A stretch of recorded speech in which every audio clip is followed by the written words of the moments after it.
We all love Dragon Ball. I love Dragon Ball, you love Dragon Ball, and we all love Dragon Ball for pretty much the same reason. It's the characters, it's the hype moments, men beating each other up. Dragon Ball have a lot of characters with aura.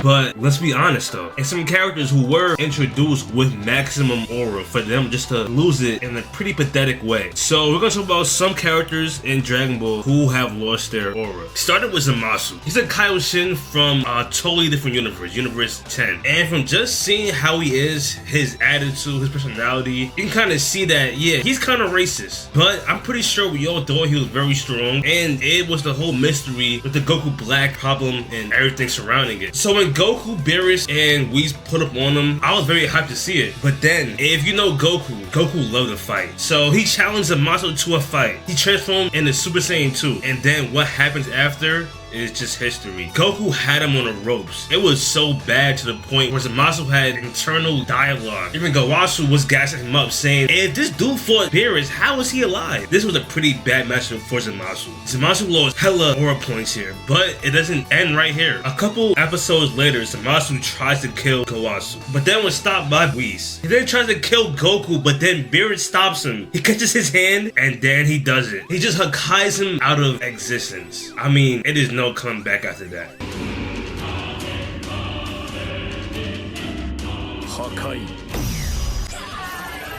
I'm sorry, Vegeta fan, but we had to talk about Vegeta. And it's sad because Vegeta set him up for his own failure. Vegeta worked so hard for Super Saiyan. Like, it was very impressive when he pulled it out for the first ever time. He completely destroys Android 19. His aura points right now is through the roof. At any moment, he could kill Dr. Gero. But this was his downfall. He should have killed Dr. Gero because allowing him to escape ultimately gave him a chance to bring out Android 16, 17, and 18. But Vegeta was so overconfident, cocky, and arrogant. He fights Android 18 and gets humbled. This is technically the first time we ever seen a Super Saiyan ever lose a fight. And of course it had to be Vegeta. And it's even sadder the way he went out. Android 18 kicking the shit out of his arm, dislocating it, that same left arm being his iconic broken arm, him screaming in pain. My son Vegeta lost a lot of aura.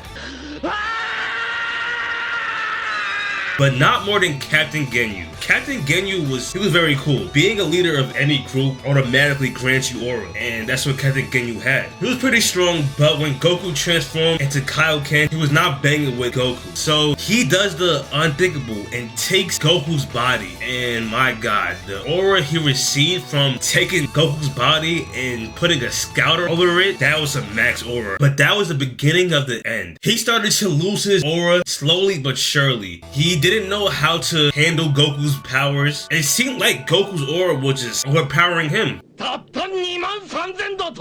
here comes Vegeta still in the show. He beat Captain Ginyu up so bad, he tried to change into Vegeta's body. But Goku, being the smart person he is, he intercepts it with a frog, allowing Ginyu to turn into it. At this point, my son Ginyu doesn't have any aura left.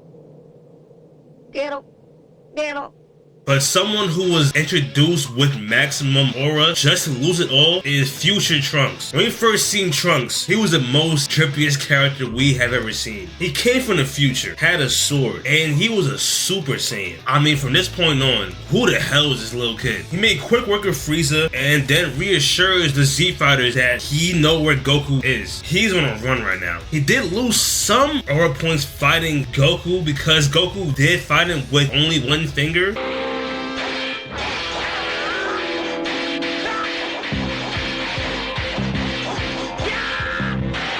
But I'm gonna let it slide. He ends up telling Goku about the future, giving him an antidote for his heart virus, and then leaving Back to the Future. Honestly, from that point, he retained all of his aura. And it's how he came back in Dragon Ball Super. He came back as a skinny twig. His hair color is off. He's a shell of his former self, and it's pretty sad to see. I mean, yeah, his future is fucked up. I totally understand it, but my lord, the aura fall off has got to be studied. And it's sad what they did to my son, Tien. Now, Tien was not the strongest. He didn't have the most aura. He wasn't the flashiest, but he always stood on business. We all know his most iconic moment in Dragon Ball Z when he held off Cell. That's what makes Tien so special, because he's not that strong, but he still pulls up and tries to help save the world as best as he can. Even in the Buu Saga, he put up in a fresh fit aura farming. Flash forward to Dragon Ball Super, specifically the Tournament of Power arc. Even before the Tournament of Power started, he was in a 2v2 sparring session with Goku, Gohan, and Piccolo. And what Gohan did to this man, I couldn't believe it. It was sad to see.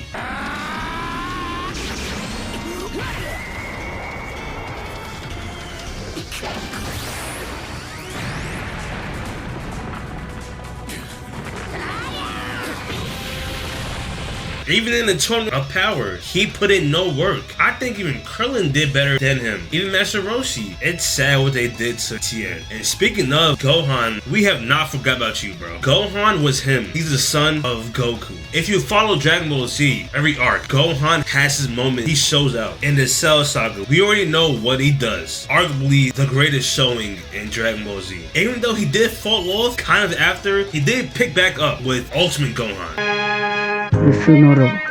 But it's what happens after. In the resurrection of Frieza arc or movie, his outfit, his hair, his body structure, I mean, him transforming into Super Saiyan took him out. As a Gohan fan, it was very depressing seeing this. And it felt like forever where we didn't know where his story was going. It was sad to see. I'm just happy to see him back in the mix. Hopefully he does not fall off again. If you're new, guys, subscribe to the channel and follow my Twitch. We can be streaming there every day. But yeah, guys, I'm out here.